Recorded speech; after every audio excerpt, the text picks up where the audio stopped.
Otep, cher Kamit, aujourd'hui je vais parler avec vous des loges et du mouvement Kémit.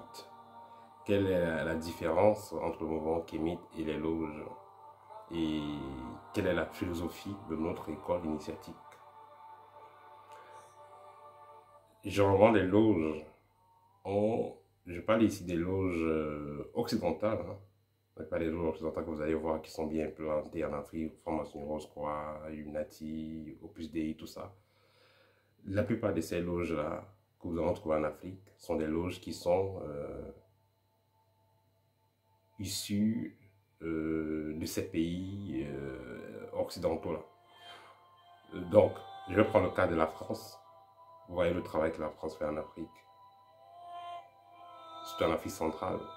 C'est le pays, c'est les zones où on va trouver le plus de membres de la Rose-Croix et de la franc-maçonnerie. C'est pareil avec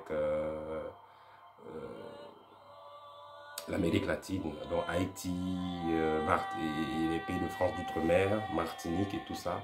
C'est des zones du globe où on va trouver beaucoup plus des maçons et rosicruciens et ceux qui sont dans ces loges-là. Cependant, ce n'est pas les zones les plus développées. À l'époque, on nous a amadoué, on a beaucoup amadoué, beaucoup d'entre vous qui me suivez, qui ont fait partie des ces loges, qui sont dans ces loges, en faisant comprendre que oui, Pythagore était dans la loge, Thalès était dans la loge, ce qui a amadoué beaucoup de personnes à l'époque. On a dit oui, bon, Thalès a créé ceci, Pythagore a créé cela. Mais quand on fait des recherches, on se rend déjà compte que c'était du plagiat. Donc, ils ont juste fait du plagiat et les noms sont allés devant, de 1. Quand vous entrez dans ces loges, quand vous parlez de l'Égypte antique, les images de l'Égypte qu'on va montrer, on va toujours montrer les images des personnes à la peau blanche. Mais on sait très bien qu'à cette époque-là, ceux qui dirigeaient ces zones d'Égypte-là n'avaient pas cette peau-là. Déjà avec le climat qu'il y avait, et vous savez, le monde est régi par la loi des cycles, et ça intervient avec tout, même avec les races, les peaux. Donc, beaucoup de personnes en ont été amadouées et elles ont été convaincus que voilà, ces écoles-là, c'est l'idéal pour eux. Et vous allez voir beaucoup de Noirs s'y sont engagés, beaucoup de pays africains s'y sont engagés, mais pas forcément parce que ils étaient trop intéressés. C'est parce que déjà, les dirigeants qui sont installés dans ces zones-là, on les a d'abord imposés d'être dans ces loges-là. On les a imposés de prendre cette imposition. Et on les a fait comprendre que si les gens avec qui ils travaillent, les subalternes font partie de la loge, ils auront plus de pouvoir et ils seront plus puissants, ils vont plus durer dans ce qu'ils font. Ce qui a fait que certains gens se sont retrouvés en train de faire la promotion de certains logements, à imposer à leurs collaborateurs ou à leurs futurs collaborateurs ou à ceux qui veulent collaborer avec eux de faire partie de ces loges-là pour, entre guillemets, agrandir leur pouvoir. Cependant, ce qui a été constaté par certains, c'est que tous ceux qui sont dans ces loges-là, directeurs, ils ont des postes et tout, bien qu'ils aient le bien matériel, entre guillemets, qu'ils ont accès à certains trésors d'État, ça ne garantit pas qu'ils soient en paix dans leur foyer, qu'ils soient en paix dans leur propre vie. Ça ne garantit pas. Vous pouvez avoir, comme on dit souvent, il y a des gens qui font partie de certaines loges qui n'ont plus des problèmes d'argent. Ils ont tous les problèmes, mais sauf les problèmes d'argent. Et étant membre de certaines associations, certaines loges, avec le temps, vous allez comprendre que vous ne pouvez pas dépasser un certain nombre d'étages. C'est-à-dire que si on va parler de la société de l'époque, en Europe, c'était divisé en 3. Donc, pyramidal, il y avait les pauvres en bas, les moyens et la classe des riches. Et le fait d'être ressortissant d'un pays X ou Y, automatiquement, même si vous faites partie de la loge, si vous faites partie de la loge X ou Y, vous êtes rangé déjà dans une colonne. Ce qui fait que peu importe ce que vous allez faire, vous ne pouvez pas aller plus loin. Et en plus, ces loges vont vous encourager de faire partie de... On va vous encourager, vous pouvez passer à l'église, vous pouvez être dans telle loge, en même temps vous êtes catholique, vous êtes musulman et tout. Ouais.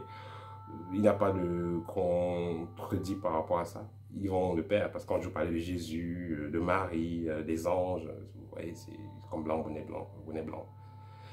Donc, dans ces loges-là, le but n'est pas d'aider l'être humain à évoluer. C'est vrai qu'au niveau du langage, du parler, il parle très bien. On apprend, ceux qui font partie des loges, on les apprend à bien parler, on les apprend à bien s'exprimer.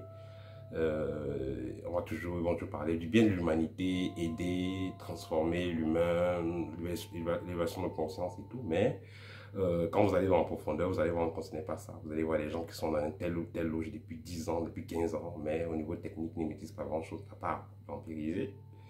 Ils ne maîtrisent pas grand-chose au niveau technique, à part voilà, vampiriser et polluer les endroits. Parce qu'avec ce qu'ils vont faire, parce que quand vous faites partie de ces loges-là, c'est un peu comme une forme d'esclavage. Donc vous allez tout simplement travailler, entre guillemets, mais voir le véritable changement, vous ne verrez pas vraiment le véritable changement. Ce qui va aider les gens qui font partie de certaines loges, c'est des loges, entre guillemets, c'est pas trop le travail spirituel c'est pas trop ça. C'est pas qu'ils font trop un travail spirituel positif, voilà ce que je voulais dire. C'est beaucoup plus les réseaux. Donc, telle personne, parce que vous êtes dans la réunion ensemble, vous êtes dans telle loge ensemble, vous vous rencontrez souvent. C'est par rapport à ça que la personne va vous amener dans les couloirs, va vous amener, vous présenter à tel directeur, vous présenter à tel ministre, à telle personne, et vous avez donc tel avantage, et voilà. C'est ça qui va faire que cette personne se transforme. Mais dire que c'est à cause de votre travail spirituel que vous allez commencer à revenir, ce n'est pas ça. En ce qui concerne, ouais, c'est pas ça. Et je voulais aussi ajouter pour finir en ce qui concerne les loges. Vous allez donc travailler pendant des années, vous allez vous retrouver juste toujours dans les philosophies, les techniques, vraiment créatif n'y est pas. C'est juste philosophie, vous ne contrôlez rien. Et voilà. C'est genre, c'est un peu comme une forme de dogmatisme, une forme de religion. Donc, on vous dit tout le monde, voilà ce qu'il faut faire, tu fais ça, tu as ça, voilà ce qu'il faut faire, voilà. Donc, on n'entre pas vraiment en profondeur pour vous expliquer pourquoi on fait ça, ça c'est quoi, c'est qui, ça vient d'où. Voilà, vous ne comprenez pas vraiment le fond. Et vous êtes toujours soumis à un maître ou à un grand maître, il y a toujours, voilà, donc, même si vous faites 1000 ans, vous n'allez jamais connaître ce que tel maître, ce qu'on l'a appris à 15 ans ou à 18 ans. Voilà, donc c'est comme ça, c'est ce qui est avec le problème qui est avec les loges.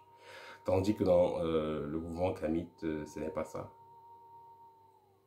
Le mouvement kamite, globalement, il est aussi, les initiations sont sectionnées, mais on donne à chacun ce qu'il mérite. On donne à chacun dans le mouvement kamite, dans l'initiation kamite, on donne à chacun ce qu'il mérite. Et le mouvement kamite est mis sur pied pour développer l'être humain. Est mis sur pied pour développer l'être humain et pas forcément pour faire en sorte que l'être humain soit une vache à lait ou un serviteur d'un élégore ou je sais pas quoi. Le mouvement kamite propose des initiations ou alors des techniques ou des expériences spirituelles qui sont assez concrètes et préservent la nature de l'être humain, préservent la connexion entre l'être humain avec ses ancêtres et avec la nature. Tandis que les loges ne vont pas forcément tenir compte des ancêtres. Elles ne vont pas forcément tenir compte de ça. Elles vont plutôt vous lier à des esprits dont vous ne maîtrisez l'origine et vous ne savez d'où ça part. Tandis que dans la tradition kamite, plutôt l'initiation qu'on va vous faire, c'est pour vous mettre en harmonie avec avec vos énergies, avec votre être supérieur, avec vos énergies, avec vos ancêtres, les esprits qui vous accompagnent. Voilà ce qui en est dans la tradition kamite, contrairement aux initiations des loges, on vous met en contact avec des égos, avec des esprits que vous ne maîtrisez, vous ne connaissez ni la tête ni la queue. Et ici, encore dans les loges, quand vous entrez dans une loge, si d'ici votre décès, vous n'avez pas démissionné, à votre mort, vous pourrez donc aller donc servir cette loge-là, dans le plan invisible. Tandis que dans la tradition kamite, à votre mort, vous retournez sur vos ancêtres par les rituels qui sont faits. Donc, on voyait que c'est deux mondes différents. En ce qui concerne dans la particularité de notre école, les enseignements que nous donnons sont directs. Donc, ce n'est pas les PDF qu'on va partager. Non, les enseignements que nous donnons sont directs. C'est sur Skype. Et c'est en privé. Ce qui fait que la compréhension est plus rapide. L'étudiant comprend plus rapidement. Et la pratique, tout se fait en ligne. Et il y a un suivi de 12 mois. De les cours intenses, c'est 3 mois. Et un suivi de 12 mois. Et pendant cette formation, on va apprendre à l'étudiant tout ce dont il a besoin pour réaliser sa mission de vie, en commençant par la connaissance de soi et en faisant en sorte que l'étudiant soit conscient de l'interférence qu'il a avec le milieu qui l'entoure et avec ses guides. Voilà, donc si vous avez d'autres questions en ce qui concerne l'initiation, en ce qui concerne les loges, en ce qui concerne le travail spirituel fait par les kamites, n'hésitez pas, je vais répondre à vos questions. Donc je vous ai donné là, en quelques mots, de façon très courte, l'essentiel à savoir en ce qui concerne la différence entre le processus initiatique kamite et voilà, la finalité de l'initiation kamite et le processus qu'il y a dans les loges. Voilà, c'était tout pour le petit partage d'aujourd'hui au TEP et à très bientôt.